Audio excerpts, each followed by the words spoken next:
Bismillahirrahmanirrahim. So in this lecture we will study about the rules of inference to find the validity of an argument form. So first of all we define some terms. So an argument form consisting of two premises and a conclusion is called syllogism. So in syllogism we have two premises followed by one conclusion. So first of all, the most famous form of syllogism is called modus ponens, and its structure is if P then Q, P implies Q, that is P implies Q, P therefore Q. So we have P implies Q, premise 2 is P, and the conclusion is Q. So we have done in the lecture where we were discussing about the method of truth table for proving the validity of an argument form, and we checked the validity of this argument form, that this argument form is a valid argument form. We can again draw the truth table and we get one critical row and the conclusion is true here. So this is a valid argument form. So any argument which is written on this structure, so if I fill in anything for P and anything for Q and I keep the structure same, then the argument form becomes a valid argument form. So for example, if the sum of the digits of these numbers are divisible by 3, then this number is divisible by 3. So the sum of the digits of this number is divisible by 3, therefore this number is divisible by 3 is a valid argument form. So another valid argument form is modus tollens. The structure of modus tollens is if P then Q, negation Q, therefore negation P. Again we can check with the help of truth table that the argument form is valid because we have only one critical row here again, and the conclusion is true in this critical row. So this argument form is valid. So if the watchdog detects an intruder, the dog will bark. The dog did not bark, therefore no intruder was detected by the watchdog is a valid conclusion, and this argument form is written on the structure of modus tollens.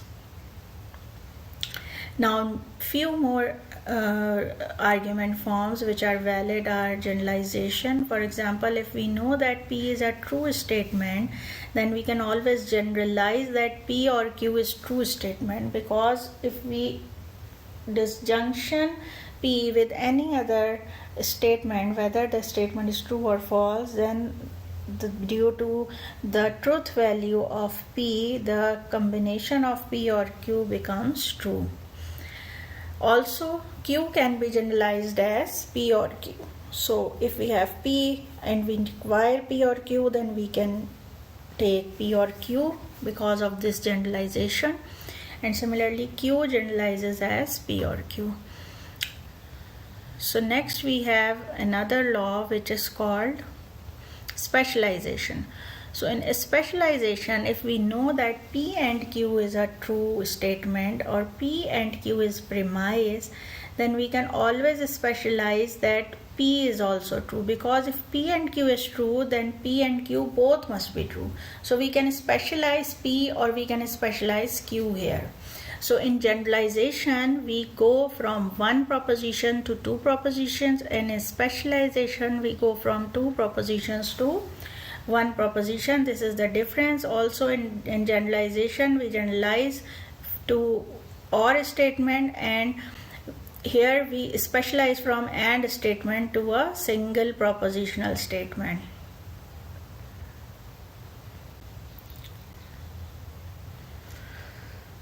So these are some examples. Next we have elimination. Elimination is another argument form which is valid. So this is the structure of the elimination.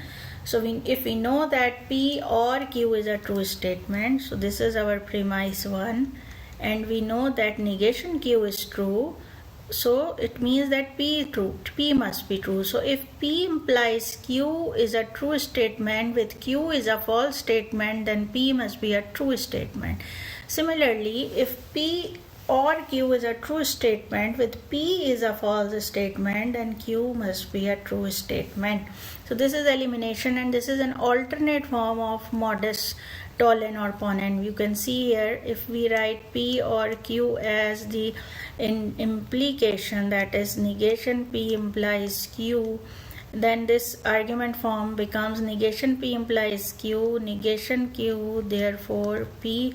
So this is a modus tollens, because in modus tollens we have information about the negation of this statement. So this is Q, and we know that negation of Q is true, so negation of this statement would be true, and in this case P is a true statement.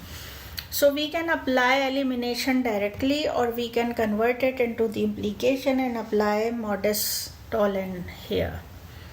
So for example, it rains today, or we will have a barbecue today. We don't have barbecue today, therefore it is raining today. This is an example of elimination. Also, it rains today, or we will have a barbecue today. It is not raining today, therefore we won't have barbecue today. This is another example of elimination. Then we have transitivity. So transitivity is applicable whenever there are multiple conditional statements where the condition is that the conclusion of one statement is the hypothesis of the other, so that these two can be combined together to get another conditional statement of this form. So if P implies Q and Q implies R, makes P implies R. So if it rains today, then we will not have a barbecue today. If we do not have a barbecue today, then we will have a barbecue tomorrow.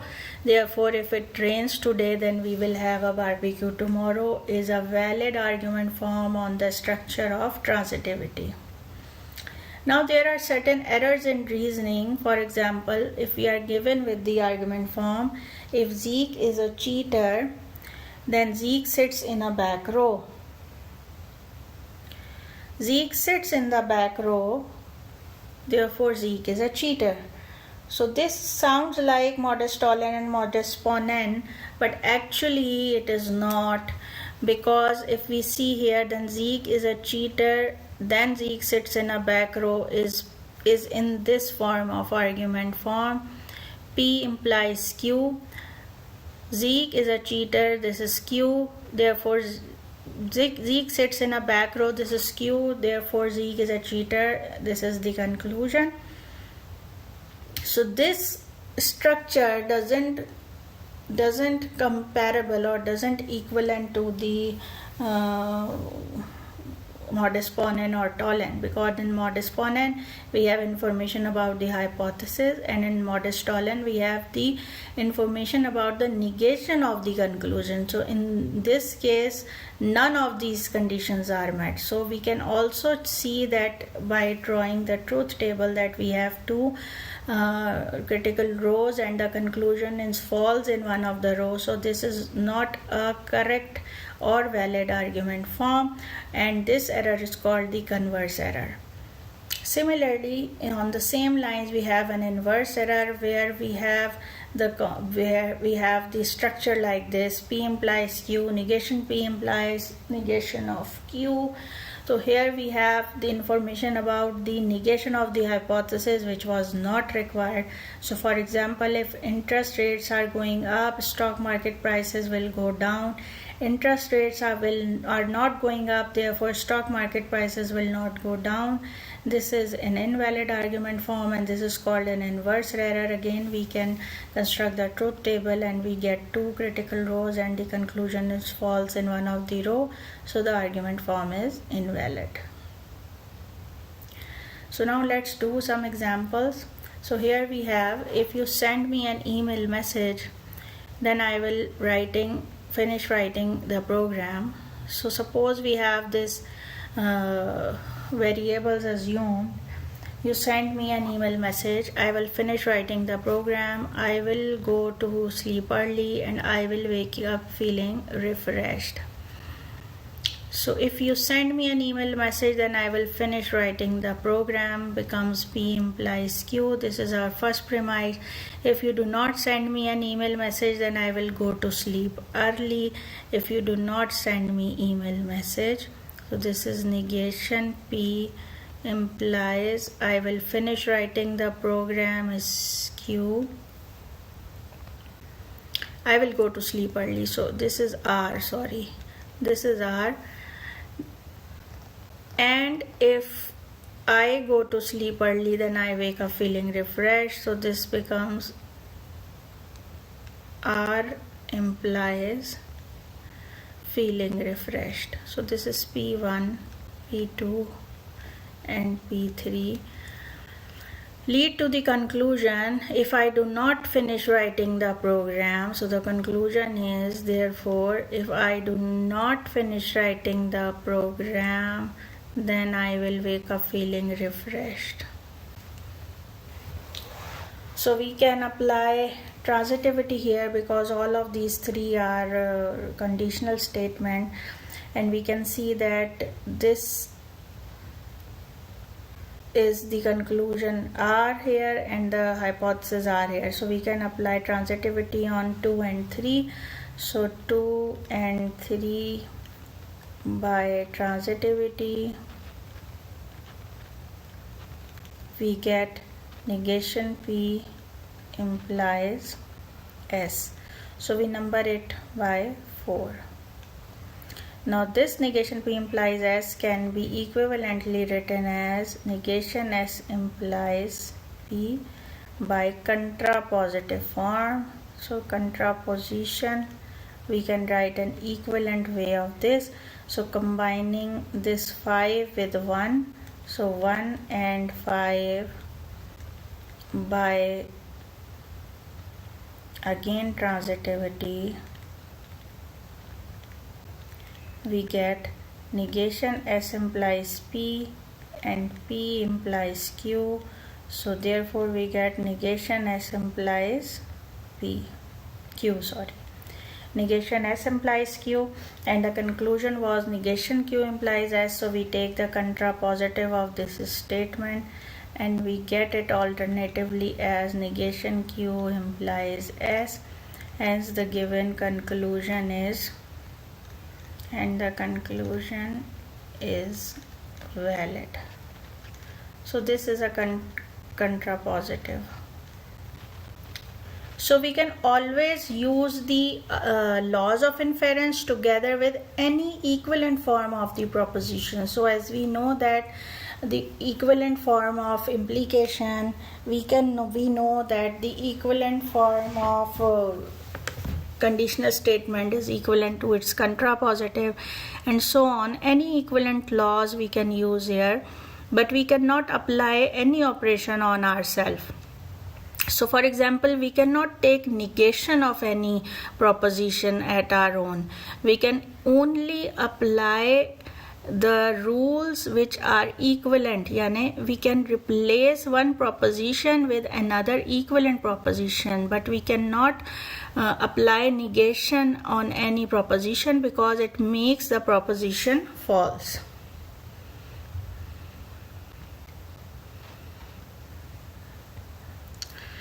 So the next is this example. So let's do this quickly. So here you can see that there are multiple premises, 7 premises are given followed by a conclusion, and there is a premise which can be utilized with the several others. For example, this fifth one, that is negation of S, can be applied or joined together with this one, with this one, and with this one. So we use 5 with all of these 3 turn by turn to get the desired conclusion. So let's join 2 with 2 and 5. So the rule will be elimination here. So by elimination we get R or S, and the second one was negation S, so therefore we get R. So this is the elimination, and we say that this is number 9. Now again we join 3 and 5. 3 and 5. So 3 is negation S implies negation T, and 5 is negation S. So by mod S upon N. So this is negation S implies negation T. This is negation S. Therefore we conclude negation T, and this is our number 10. So we need to use all the premises at least once. Few of them may be like this negation of S is used more than once, but at least once we have to use all the premises, and all the conclusions which are drawn with the help of these premises are also valid and true statements. So we need to utilize them too, and whatever is left behind can be combined together to get the conclusion. So now we join 4 and 5. So 4 and 5. So 4 is negation Q implies S, and this is negation S. So again by elimination we get negation Q or S, negation S. Therefore we conclude negation Q. So this is our 11 number.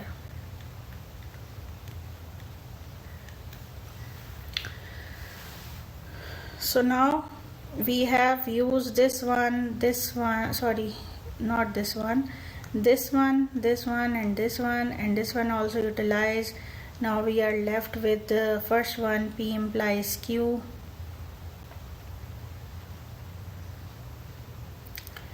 and the sixth one, and the seventh one. So first of all, let's see if the first one can be combined with the rest of the information. So we see that this 1 can be combined with the 11 by modest ln. So 1 and 11 by modest ln, we get P implies Q, negation Q, therefore we get negation P. So this is our 12. So we also utilize this one and this one too. So now let's see this one, negation P and R implies U. So either we have to know some information regarding negation of U, or some information regarding the hypothesis of this statement. So the hypothesis of this statement is negation P and R. So here we know that negation P is a true statement and R is also a true statement.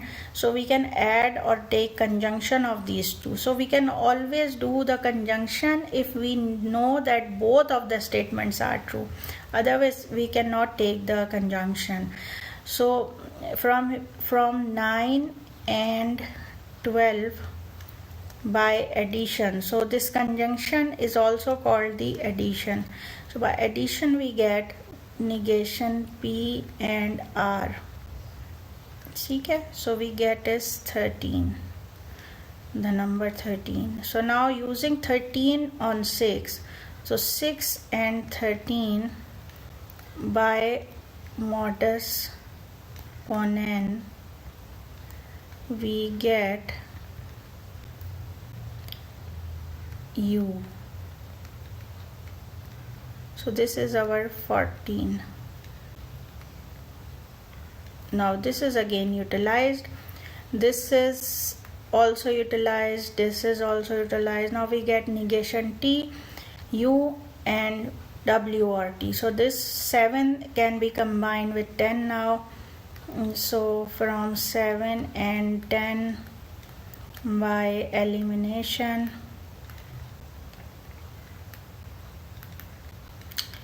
we get W or T, negation T, therefore W.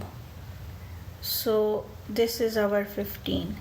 So now so far we have used all the premises, and we also use all the conclusions which are drawn with the help of premises.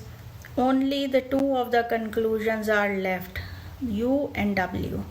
The rest of all are utilized, and now on U and W there is no rule of inference which can be applicable.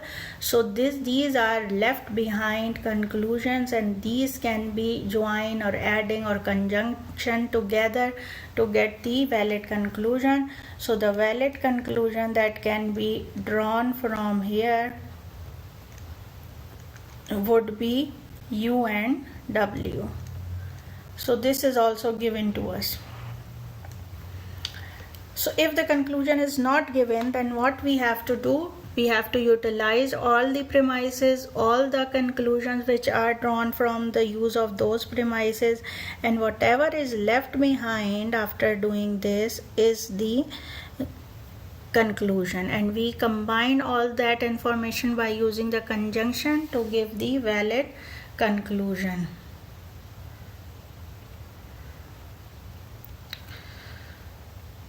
So next is another example of the argument form. In this argument form, we have to find a mistake in the program. So the correct or the true information about the program has been given, but the conclusion is not given, and we have to identify the valid conclusion.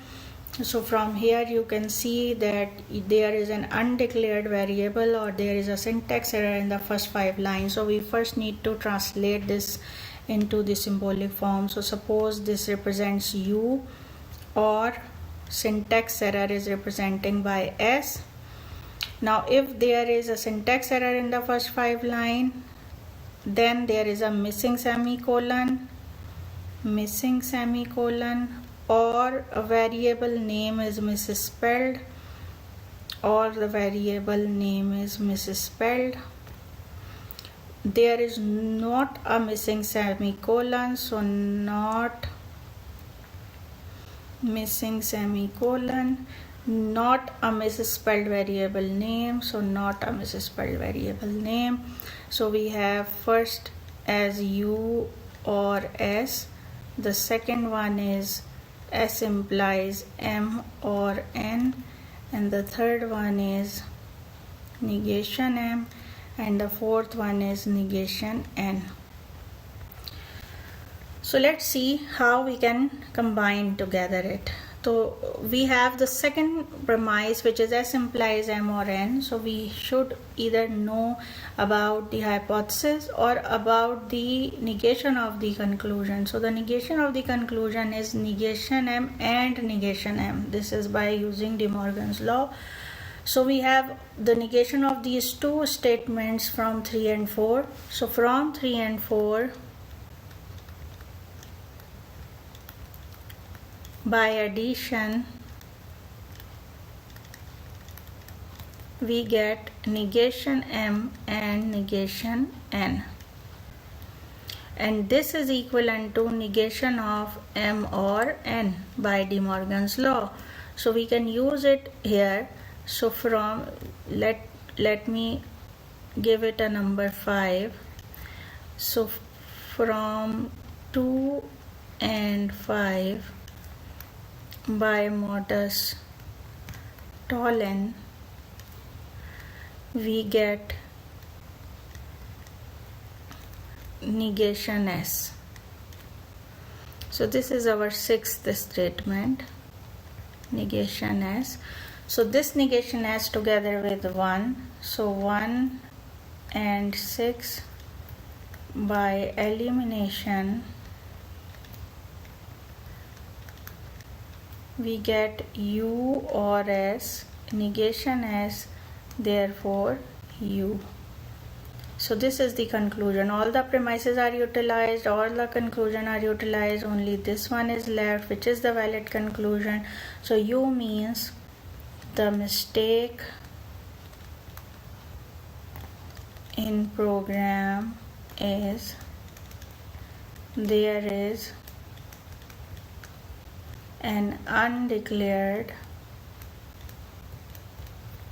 variable.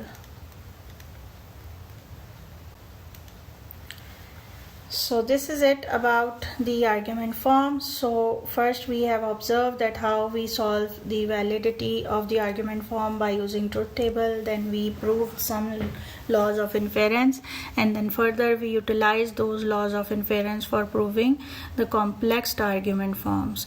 So you can practice more problems of this, which is given in your textbook and also available on the different resources online.